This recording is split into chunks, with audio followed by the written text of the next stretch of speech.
Hello everyone, I'm here again. It's me, Georgian. Pasensya na sa aking aura, sa aking looks kasi hindi ako mahilig mag-makeup. Ano lang, moisturizer lang. So anyway, the time is 2:56 but nag-open ako ng shop kanina mga around 2:30. So, as you can see, tingnan nyo ang aking front. Diba? Mingaw kaayo dahil murag ano siya, ghost town. Ghost town jud ang ano, malaping. So, ay, patay natin. Kasi last video, dali lang. Last video, napakaingay ng AC. So, today's video, anong gagawin natin? Magyaw-yaw na naman tayo ng mga walang kwentang yaw-yaws. For that, itur ko muna kayo sa labas ng aming shop kung gaano siya kamingaw. Anong mingaw sa Tagalog? Comment below. Charot. Tingnan nyo ang aking front sa labas.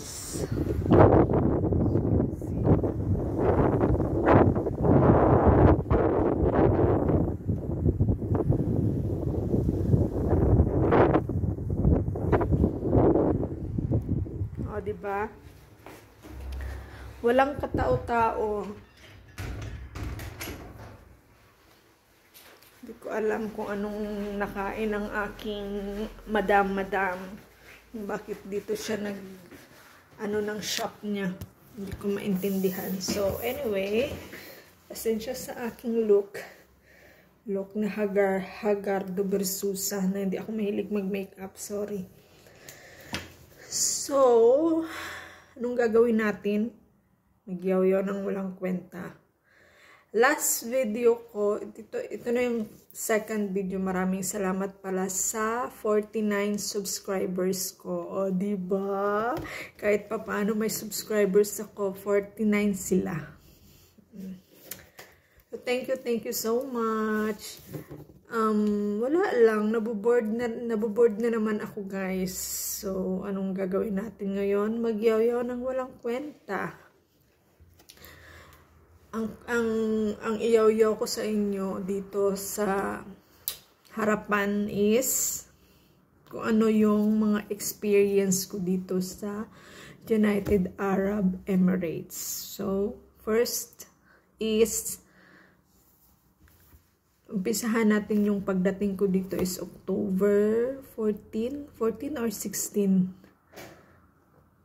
Alam nyo guys, hanggang ngayon, yung tinatawag nila, ano yun, yung boarding pass na pinapakita sa aeroplano, di ba? Pag nakaupo na kayo sa loob, yung boarding pass, hanggang ngayon, nandito pa sa akin. See? 7 years ago, nandito pa, nasa pitaka ko pa. Okay, pagdating ko dito, October 2016. So,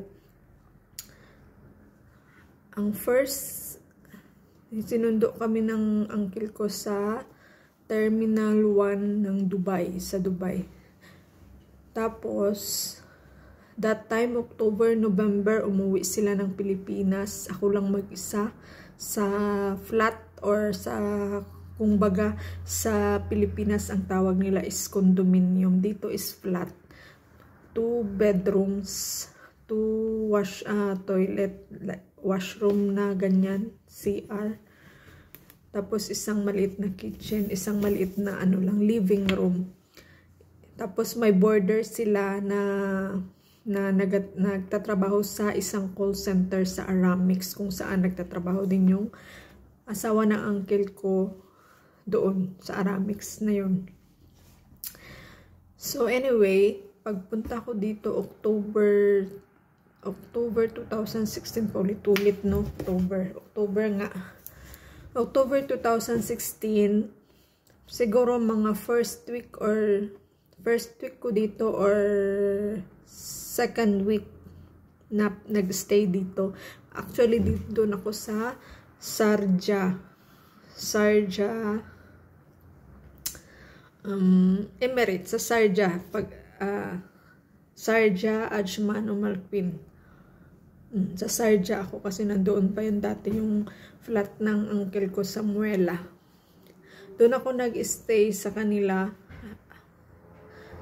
Siguro mga 2 weeks pa lang ako dito. May nakilala ako na nagpa-part-time. May picture ako dati kasi yung phone ko dati yung LG na maliit na, siguro mga ganito lang, half size lang siya. Kauna-unahang cellphone na touchscreen ko, LG. Hanggang ngayon nandoon pa sa bahay.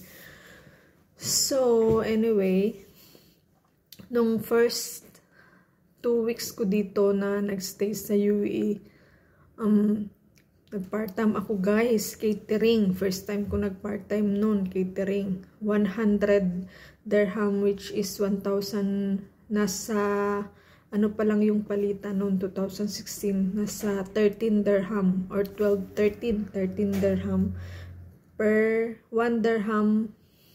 1 dirham, 13 pesos pala. 1 dirham, equivalent 13 pesos sa Pinas. So, first time ko na, just wait lang dyan kasi may